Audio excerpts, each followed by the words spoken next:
Introducing Project Hush. Project Hush by Philip Klass, better known to science fiction fans as William Tenn, is a masterful short story that perfectly blends satire, suspense, and absurdity. Written during the height of Cold War paranoia in 1954, it tells the tale of a secret military mission to establish a base on the moon. Full of biting humor and sharp commentary on bureaucracy and human rivalry, this story remains as relevant today as it was when it was first published.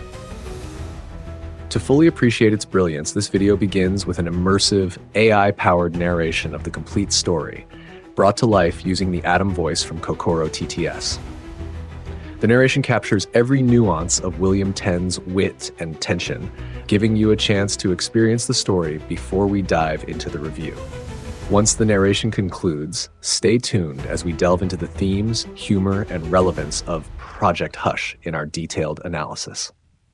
Whether you're a longtime fan or new to Tenn's work, this video offers an engaging journey into one of science fiction's sharpest short stories. This e-text was produced from Galaxy Science Fiction, February 1954. Extensive research did not uncover any evidence that the US copyright on this publication was renewed, the biggest job in history, and it had to be done with complete secrecy.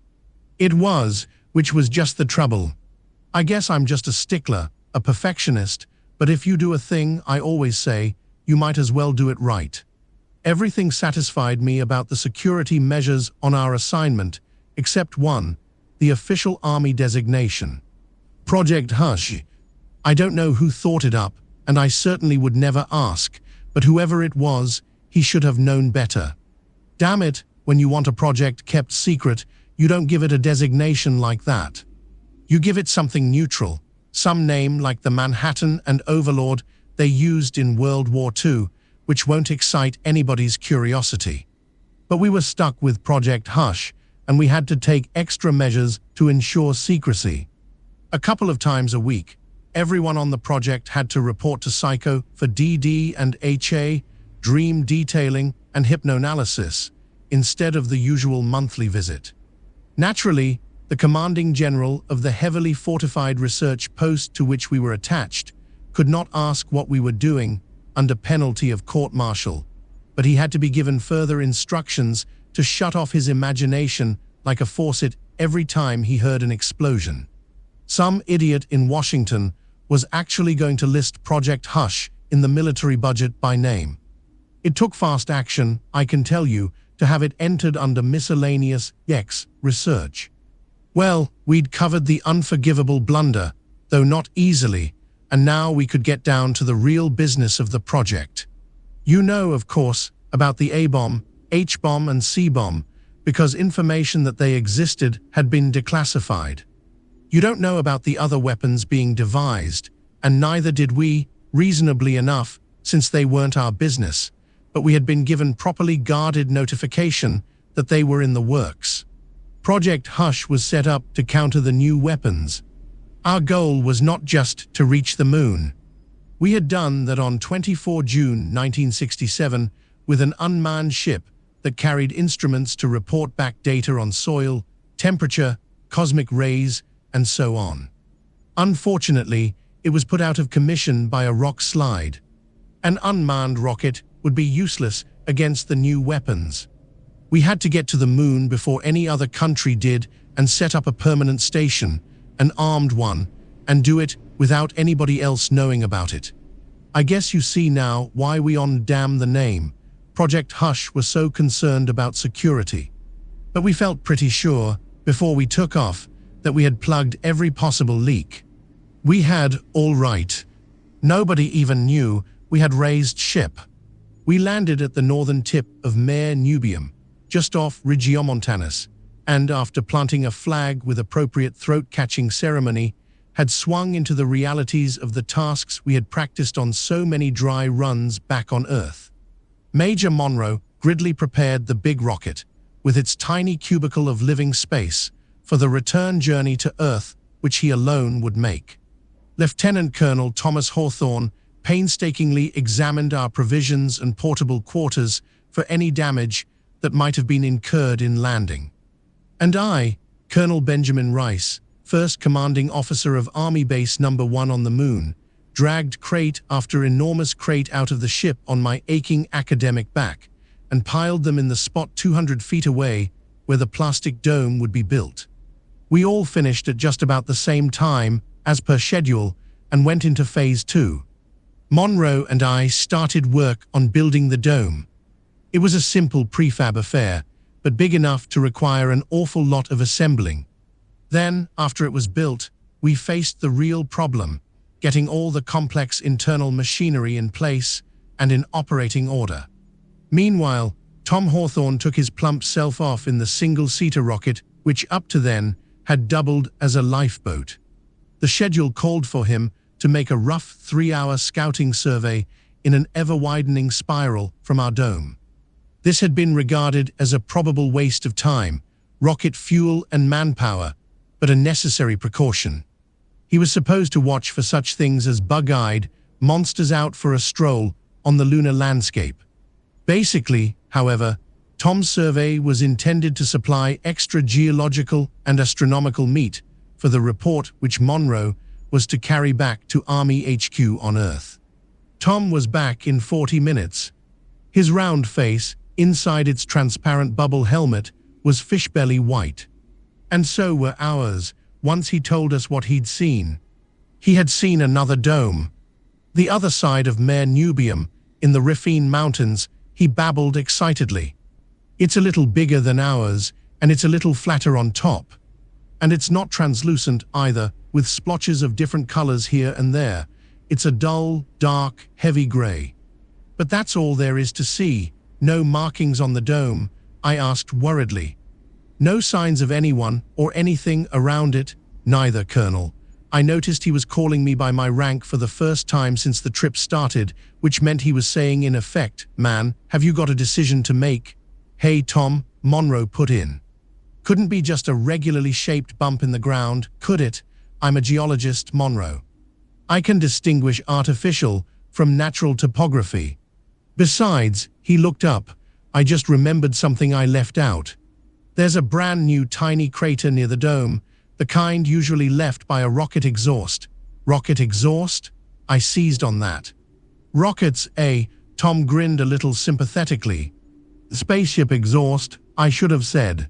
You can't tell from the crater what kind of propulsive device these characters are using. It's not the same kind of crater our rear jets leave, if that helps any. Of course it didn't. So we went into our ship and had a council of war. And I do mean war." Both Tom and Monroe were calling me Colonel in every other sentence. I used their first names every chance I got. Still, no one but me could reach a decision.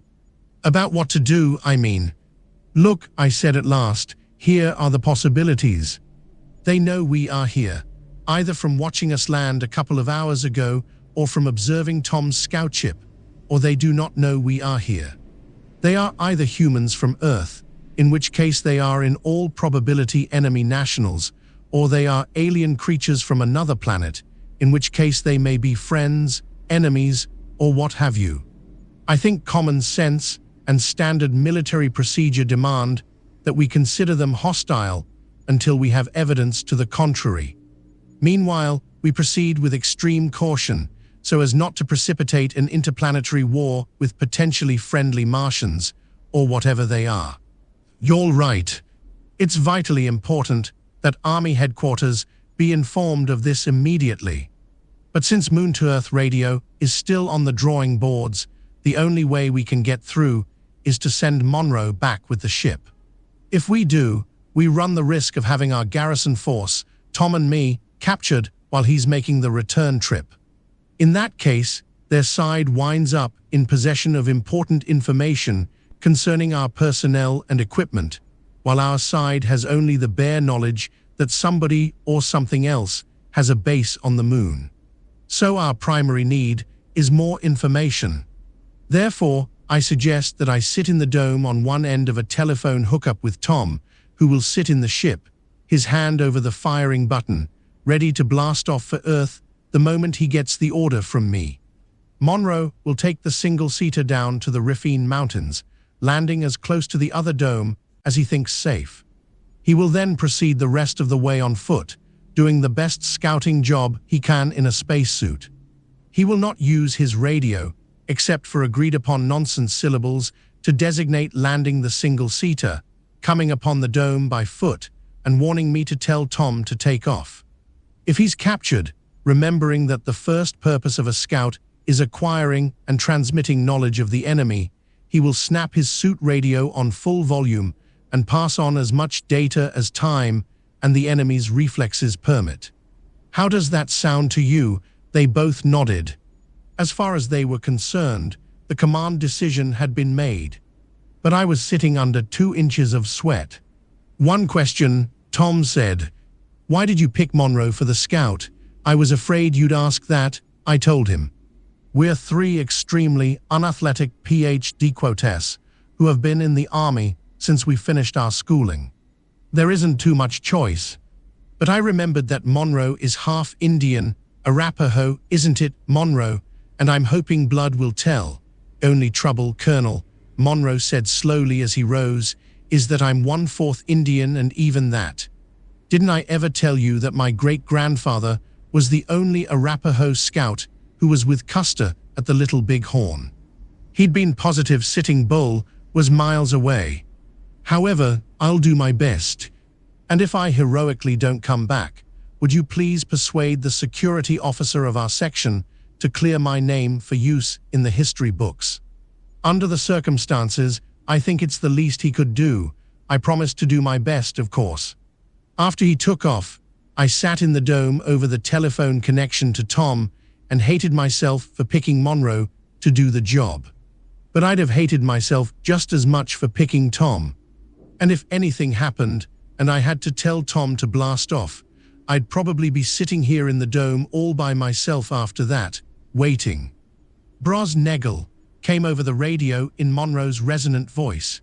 He had landed the single-seater. I didn't dare use the telephone to chat with Tom in the ship, for fear I might miss an important word or phrase from our scout. So I sat and strained my ears. After a while, I heard Miss Gashu, which told me that Monroe was in the neighborhood of the other dome and was creeping toward it under cover of whatever boulders were around.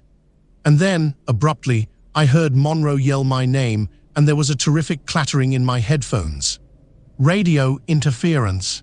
He'd been caught, and whoever had caught him had simultaneously jammed his suit transmitter with a larger transmitter from the alien dome. Then there was silence. After a while, I told Tom what had happened. He just said, "Poor Monroe." I had a good idea of what his expression was like. "Look, Tom," I said, "if you take off now, you still won't have anything important to tell. After capturing Monroe, whatever's in that other dome will come looking for us, I think. I'll let them get close enough for us to learn something of their appearance, at least if they are human or non-human. Any bit of information about them is important. I'll shout it up to you, and you'll still be able to take off in plenty of time." "All right, you're the boss, Colonel," he said in a mournful voice. Lots of luck, and then there was nothing to do but wait. There was no oxygen system in the dome yet, so I had to squeeze up a sandwich from the food compartment in my suit. I sat there, thinking about the expedition. 9 years and all that careful secrecy, all that expenditure of money and mind-cracking research, and it had come to this. Waiting to be wiped out in a blast from some unimaginable weapon. I understood Monroe's last request. We often felt we were so secret that our immediate superiors didn't even want us to know what we were working on. Scientists are people, they wish for recognition too. I was hoping the whole expedition would be written up in the history books, but it looked unpromising. 2 hours later, the scout ship landed near the dome. The lock opened, and from where I stood in the open door of our dome, I saw Monroe come out and walk toward me. I alerted Tom and told him to listen carefully. It may be a trick, he might be drugged. He didn't act drugged though, not exactly. He pushed his way past me and sat down on a box to one side of the dome. He put his booted feet up on another, smaller box. "How are you, Ben?" he asked. "How's every little thing?" I grunted. "Well," I know my voice skittered a bit. He pretended puzzlement. "Well, what?" "Oh, I see what you mean. The other dome, you want to know who's in it. You have a right to be curious, Ben." "Certainly. The leader of a top-secret expedition like this, Project Hush they call us, Ben, finds another dome on the moon. He thinks he's been the first to land on it, so naturally he wants to. Major Monroe Gridley," I rapped out. "You will come to attention and deliver your report." Now, honestly, I felt my neck swelling up inside my helmet. Monroe just leaned back against the side of the dome. "That's the Army way of doing things," he commented admiringly. "Like the recruits say, there's a right way, a wrong way, and an Army way. Only there are other ways too," he chuckled. "Lots of other ways. He's off," I heard Tom whisper over the telephone. "Ben, Monroe has gone and blown his stack. They aren't extraterrestrials in the other dome. Ben," Monroe volunteered in a sudden burst of sanity. "No, they are human, all right, and from Earth." "Guess where? I'll kill you," I warned him. "I swear I'll kill you, Monroe." "Where are they from? Russia, China, Argentina?" he grimaced. "What's so secret about those places?" "Go on, guess again." I stared at him long and hard. "The only place else, sure," he said. "You got it, Colonel. The other dome is owned and operated by the Navy. The goddamn United States Navy."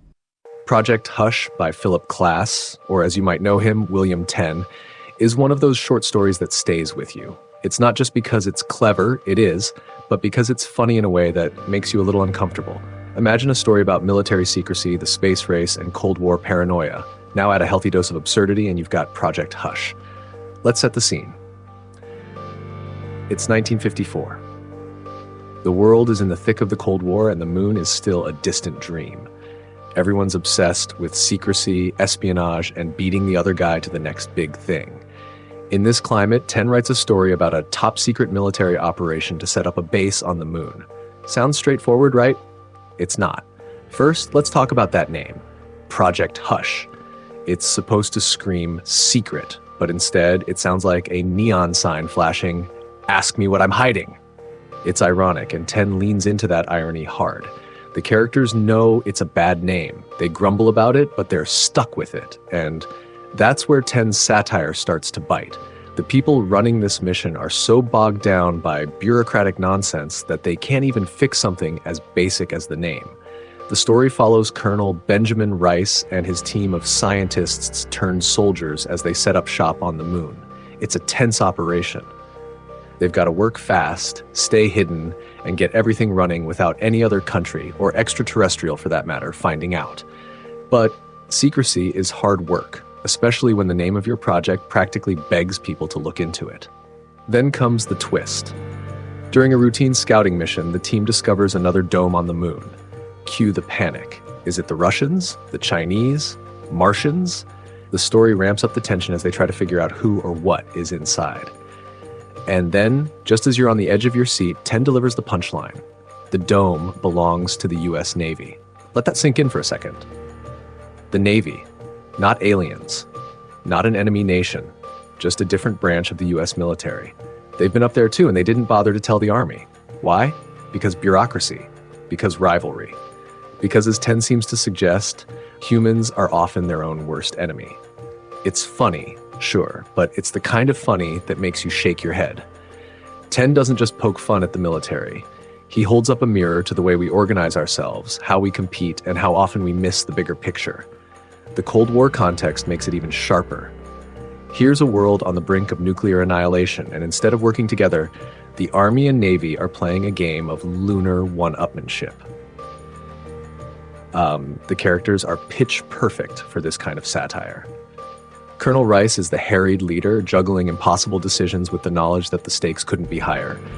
Major Monroe Gridley is the sarcastic, half-Arapaho scout who delivers the story's final gut punch with deadpan perfection. And Lieutenant Colonel Thomas Hawthorne, he's there to reflect the audience's growing disbelief. Together, They're a microcosm of Tenn's larger critique, competent people trapped in an absurd system. Tenn's writing is sharp and efficient. Every line serves a purpose, whether it's to build suspense, deliver a laugh, or drive home a point.